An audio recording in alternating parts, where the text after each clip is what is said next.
الله والحمد لله والصلاة والسلام على محمد بن عبد الله وعلى آله وصحبه ومن والاه، وبعد. إخواني، أرحب بكم في لقائنا هذا الأسبوعي، حيث نلتقي في هذا المكان بعد صلاة الجمعة نقرأ شيئا من حديث النبي صلى الله عليه وسلم. ولا زلنا في كتاب فضائل المدينة، وتوقفنا عند الباب التاسع، باب لا يدخل الدجال المدينة. لا يدخل الدجال المدينة. نعم. بسم الله والحمد لله والصلاة والسلام على رسول الله. قال المصنف رحمه الله: باب لا يدخل الدجال المدينة. وقال: حدثنا عبد العزيز بن عبد الله قال: حدثني إبراهيم بن سعد عن أبيه عن جده عن أبي بكرة رضي الله عنه عن النبي صلى الله عليه وسلم قال: لا يدخل المدينة رعب المسيح الدجال، لها يومئذ 7 أبواب على كل باب ملكان. وقال: حدثنا إسماعيل قال: حدثني مالك عن نعيم بن عبد الله المجمر عن أبي هريرة رضي الله عنه قال: قال رسول الله صلى الله عليه وسلم: على أنقاب المدينة ملائكة لا يدخلها الطاعون ولا الدجال. وقال: حدثنا إبراهيم بن المنذر. أنقاب جمع نقب، والنقب في أصله هو الممر بين جبلين، واستعير هنا لأبواب المدينة، والله أعلم. نعم. وقال: حدثنا إبراهيم بن المنذر حدثنا الوليد حدثنا أبو عمرو حدثنا إسحاق حدثني أنس بن مالك رضي الله عنه عن النبي صلى الله عليه وسلم قال: ليس من بلد إلا سيطأه الدجال إلا مكة والمدينة، ليس له من نقابها نقب إلا عليه الملائكة صافين يحرسونها، ثم ترجف المدينة بأهلها 3 رجفات فيخرج الله كل كافر ومنافق. نعم. وقال: حدثنا يحيى بن بكير حدثنا الليث عن عقيل عن ابن شهاب قال: أخبرني عبيد الله بن عبد الله بن عتبة أن أبا سعيد الخدري رضي الله عنه قال: حدثنا رسول الله صلى الله عليه وسلم حديثا طويلا عن الدجال، فكان فيما حدثنا به أن قال: يأتي الدجال وهو محرم عليه أن يدخل نقاب المدينة، ينزل بعض السباخ التي بالمدينة فيخرج إليه يومئذ رجل هو خير الناس أو من خير الناس، فيقول: أشهد إنك هو خير الناس أو من خير الناس، هذا شك من الراوي، وهنا خير الناس قد يكون في وقته، وليس خير الناس بالإطلاق، لأنه ما يصير خير الناس بالإطلاق، هناك خير من كثير. أو من خير الناس أي في وقته، يكون في وقت ظهور الدجال هو فيها في المدينة هو من خير الناس. نعم. فيقول: أشهد إنك الدجال الذي حدثنا عنك رسول الله صلى الله عليه وسلم حديثه. نعم. فيقول الدجال: أرأيت إن قتلت هذا ثم أحييته هل تشكون في الأمر؟ فيقولون: لا.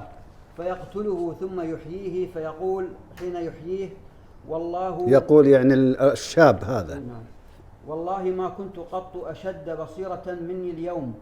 فيقول الدجال: اقتله فلا يسلط عليه. جزاك الله خير، بارك الله فيك. فتنة الدجال فتنة عظيمة جدا، والله يعطيه من القدرات ما يفتتن فيه الناس. ومن أصول أهل السنة والجماعة الإيمان بخروج المسيح الدجال. نحن نؤمن بخروج المسيح الدجال، وخروجه من علامات القيامة الكبار. للقيامة علامات كبار وصغار، فخروج الدجال من علامات القيامة الكبار، وهو فتنة عظيمة حذر منها النبي صلى الله عليه وسلم كما سمعتم في هذه الأحاديث، وحذر منها الأنبياء من قبله عليه الصلاة والسلام وعليهم الصلاة والسلام. وسمي بالمسيح لأنه أعور ممسوح العين، وقيل لأنه يعني هذا معنى في تسميته بالمسيح، مسيح العين أعور. وقيل أيضا سمي لأنه يمسح الأرض مسحا من سرعته يمسح الأرض مسحا، فهذا أيضا. وهو مسيح الضلالة، وهذه التسمية مسيح الضلالة لتفريقه عن مسيح الإيمان والحق، وهو من؟ عيسى بن مريم عليه الصلاة والسلام. وسمي بالدجال لكذبه، فهو كذاب، فالدجل هو الكذب لأنه كذاب فيما يدعيه وفيما يأتيه من خوارق تفتن الناس، كذاب في هذا. ومعه خوارق للعادة، يعني هو من خوارقه الشيطانية يأمر الأرض أمام الناس، يأمر الأرض فتخرج كنوزها. يفتتن الناس ولا ما يفتتنون؟ يأمر الأرض تخرج كنوزها، شنو داخل يطلع؟ ذهب، فضة، يجنون الناس فيؤمنون به. فهذا وجه. يأمر السحاب فيمطر، يعني وينها؟ شنو هذا؟ يأمر السحابة لتمر الناس تشوفها، أمطري فتمطر. ويأمر الأرض أنبتي فتنبت، قاحلة الأرض، قاحلة، يأمرها تنبت من الثمار، فيفتتن الناس فتن عظيمة. الآن حنا نشوف ناس مع دجاجلة ما يصلون شيء عند دجل الكذاب ويؤمنون بهم، فما بالك في هذه الخوارق؟ ففتنة عظيمة جدا. فمن أجل هذا يفتتن الناس، بل من فتنته كما ترون يقتل ويحيي بأمر الله عز وجل، كما يظهر الناس فتن عظيمة. ولهذا يا إخوة يشرع لنا في كل صلاة فريضة كانت أو نافلة أن تتعوذ وأن تحفظ هذا الدعاء الآن. هذا الدعاء: اللهم إني أعوذ بك من عذاب القبر ومن عذاب النار ومن فتنة المحيا والممات ومن شر فتنة المسيح الدجال. هذا يقال في الجلسة الثانية من الصلاة، فرضا كانت أو تطوع، ليس على الوجوب بل على الندب، ليس على الوجوب، ليس من واجبات الصلاة أنك تأخذ بهذا الدعاء في صلاتك. قول النبي صلى الله عليه وسلم: لا يدخل المدينة رعب المسيح الدجال، هذا أمان لأهل المدينة. هذا الكلام من كلام النبي صلى الله عليه وسلم، أمان لأهل المدينة من فتنة المسيح الدجال. لكن المراد هنا المؤمنون من أهل المدينة فقط، يعني الأمان هذا لا يشعر به من كان في المدينة كافرا، ما يؤمن، ولا منافق يقيم في المدينة لا يأمن من ذلك، فإنه إذا أتى الدجال يخرج إليه بالرجفات الثلاثة التي سمعت عنها في الحديث الآن. هنا يخرج. قوله صلى الله عليه وسلم كما في حديث أبي سعيد الخدري: يأتي الدجال وهو محرم عليه أن يدخل نقاب المدينة، أي باب المدينة، فينتهي إلى بعض السباق، ما يقدر يدخل، محمية المدينة، أبواب وعليها ملائكة، فما يدخل، لكن يجلس عند السباخ في الخارج ينظر إلى المدينة، فينتهي إلى بعض السباخ التي تلي المدينة. فهنا النبي أخبر أن الدجال لا يدخل، لها الحمد، المدينة ولا مكة مؤمنة من المسيح الدجال، ولكن ينظر إليها من بعيد. وهذا فضل عظيم للمدينة، فضل عظيم. وكلنا قرأ في كتاب الله عز وجل الحمد قوله تعالى: له معقبات من بين يديه ومن خلفه يحفظونه من أمر الله. فهناك ملائكة تحفظك، يعني تسمعون عن واحد طاح من 7 طوابق وما في شيء، هذا من حفظ الله عز وجل من طريق هذه الملائكة الحفظة. فملائكة تحفظ بني البشر وتحفظ المدينة من فتنة المسيح الدجال. قال صلى الله عليه وسلم: ثم ترجف المدينة بأهلها 3 رجفات فيخرج الله كل كافر ومنافق. تصير زلزلة في المدينة، واحدة، ثانية، ثالثة، فيحدث رعب، مو للمؤمن، يحدث رعب للكافر والمنافق، فيخرج، وهذا كما قلنا لا يخدش في تأمين في كون المدينة مؤمنة من رعب المسيح الدجال، هذه رجفات وليس رعب المسيح الدجال. قال صلى الله عليه وسلم: ليس من بلد إلا سيطأه الدجال إلا مكة والمدينة. تصور كم بلد في الأرض سيدخل المسيح الدجال. وهذا يا أخوة هو قول الجمهور، يؤخذ الحديث على ظاهره ما نأوله، سيطأ المسيح الدجال كل بلد إلا مكة والمدينة، يؤخذ على ظاهره، هذا قول الجمهور. وهذا ليس بالغريب ولا بالبعيد، لأنه كما في مسلم سأل الصحابة النبي صلى الله عليه وسلم: وما إسراعه في الأرض؟ صحابة يسألون النبي عن سرعة المسيح الدجال في الأرض، قال صلى الله عليه وسلم مبينا سرعته، قال: كالغيث استدبرته الريح. كالغيث، الغيث هنا السحاب، استدبرته. شوف السحابة شلون تقش الغيم شلون بالسرعة، هذا السحاب عظيم، ترى مساحة عظيمة، شلون السحابة الريح ياخذه بسرعة، كذلك سرعة هذا المسيح الدجال يطأ كل مكان بسرعته العجيبة.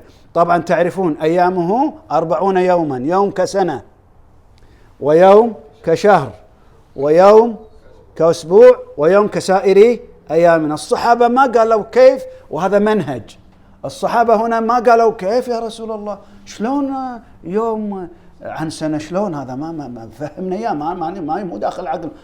ما راحوا لهذا الطريق، راحوا للمفيد. قال: كيف نصلي؟ شوف، هكذا يكون منهجك يا أخو مع النصوص، لا تدخل عقلك فيه. ما تتصور يوم كسنة، أنت كيف تتصور؟ لكن ألم يقله النبي؟ وذلك ما عالجوا النبي في هذه المسألة. قال: كيف نصلي؟ قال: اقدروا له قدره. عاد هذا بحث آخر، يعني كيف نقدر. والآن موجود في الكرة الأرضية أماكن هذا اليوم موجود عندهم، اللي هو الطويل، هذا اليوم الطويل الشمس لا تكون فيه راتبة كما نراها نحن، إنما يرونهم في يوم طويل. فبعض من أهل العلم قال يقدر إلى أقرب مدينة فيها الشمس راتبة منظمة كما هو معروف، أقرب هذا فيمشون عليها. ناس يقولون يقدرونها، يقسمون الساعات، يعني أقوال لأهل العلم ليس الآن هذا بابه. فهكذا يكون سير الدجال عظيم، سير سريع، ماكو أرض إلا ويدخلها إلا مكة والمدينة. فهذه يا أخوة إلمامة سريعة يبين فضل المدينة، بأنه لن يطأها الدجال أبدا، لله الحمد والمنة. طبعا أيضا فيه قال: وإليه يومئذ يخرج إليه خير الناس أو من خير الناس،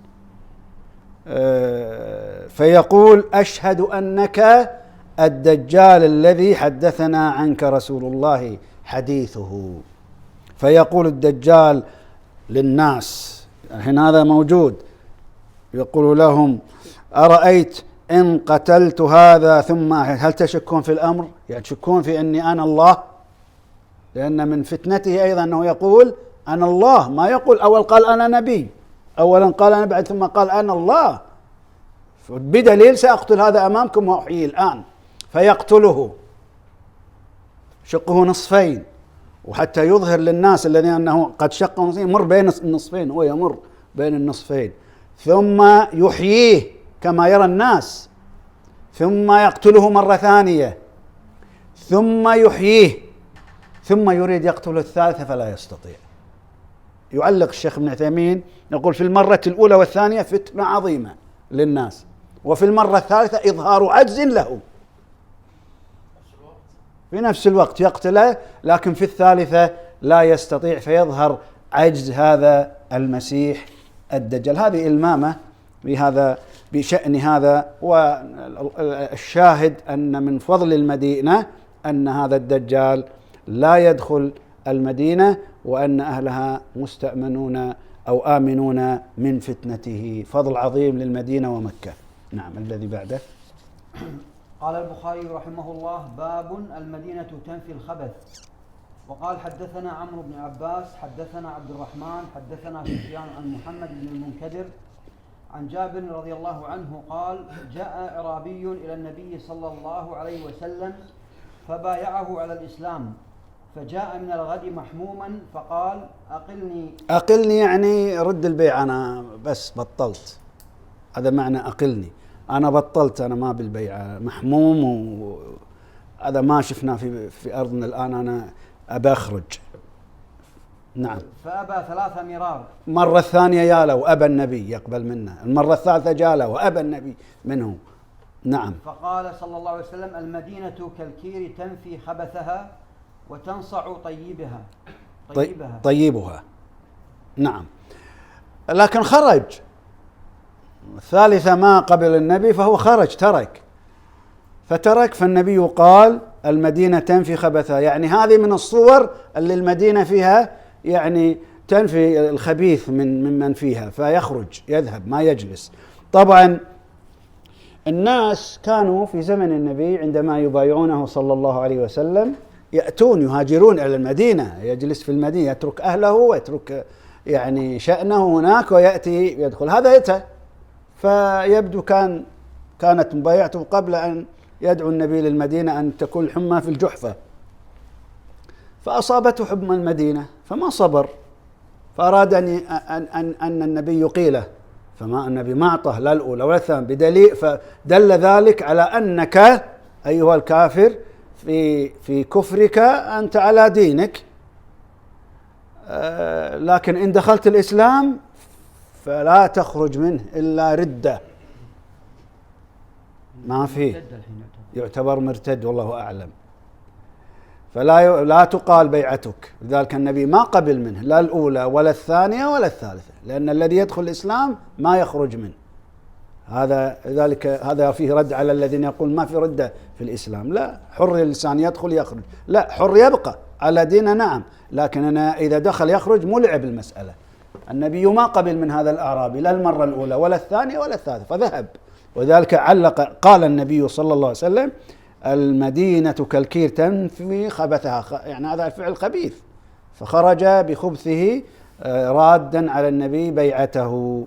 وينصع طيبها، هذا مثال ضربه النبي صلى الله عليه وسلم للصابر على لأواء المدينة وعلى الحمى فيها وعلى ترك الأهل وترك المكان والوطن والصبر على يعني مناصرة الدين، فكأنه هذه المدينة فيها مما فيها الخبيث ما يصبر يخرج، المدينة تظهر الخبيث اللي ما يصبر مع النبي في نصرة هذا الدين فيخرج، والمنافق في الدجال انكشف فينكشف، تكشف المدينة تخرج خبثها.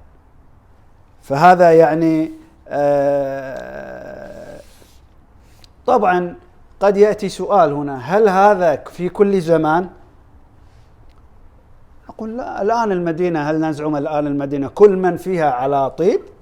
لا، فيها من هذا وفيها من هذا، ولذلك قال أهل العلم هذا الكلام في زمن النبي صلى الله عليه وسلم، وبدليل الصحابة بعد النبي خرجوا، فالحديث يعني من خرج من المدينة كارها لها، هذا تنفيه المدينة. أما خارج تجارة، خارج دعوة، الصحابة خرجوا من المدينة ولا ما خرجوا؟ لكن خرجوا دعوة وتعليم للناس، فهذا لا يعتبر نفي، إنما هذا أمر عادي وطبيعي.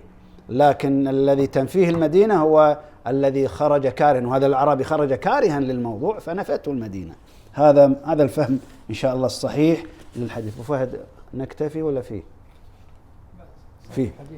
يلا هات الحديث اللي بعد. قال رحمه الله حدثنا سليمان بن حرب حدثنا شعبة عن عدي بن ثابت عن عبد الله بن يزيد قال سمعت زيد بن ثابت رضي الله عنه يقول لما خرج رسول الله صلى الله عليه وسلم إلى أحد رجع ناس من أصحابه، فقالت فرقة نقتلهم وقالت فرقة لا نقتلهم، فنزلت فما لكم في المنافقين فئتين النساء، وقال النبي صلى الله عليه وسلم إنها تنفي الرجال كما تنفي النار خبث الحديد. هذه صورة من نفي المدينة للخبث فيها. النبي في غزوة أحد عليه الصلاة والسلام، ومعه في جيشه عبد الله بن أبي بن سلول، معه ثلث الجيش، معه ثلث الجيش حوالي 300 ونيف، يعني 300 رجل ونيف. نيف يعني ممكن يكون عشرات، يعني 20 و25 و30 نيف. طيب هؤلاء تركوا الجيش، خرج فيهم عبد الله بن أبي. هنا الصحابة انقسموا إلى قسمين، بعضهم قال معذورين، وبعضهم قال لا عذر لهم، فأنزل الله تعالى قوله فما لكم في المنافقين فئتين، يعني ايش فيكم انقسمتم في هؤلاء المنافقين إلى فئتين. هذا معنى الآية، هذا معنى الآية. لكن هذا الحديث صورة يبين أيضا كما قال النبي عليه الصلاة والسلام أنها تنفي الرجال كما تنفي النار خبث الحديد.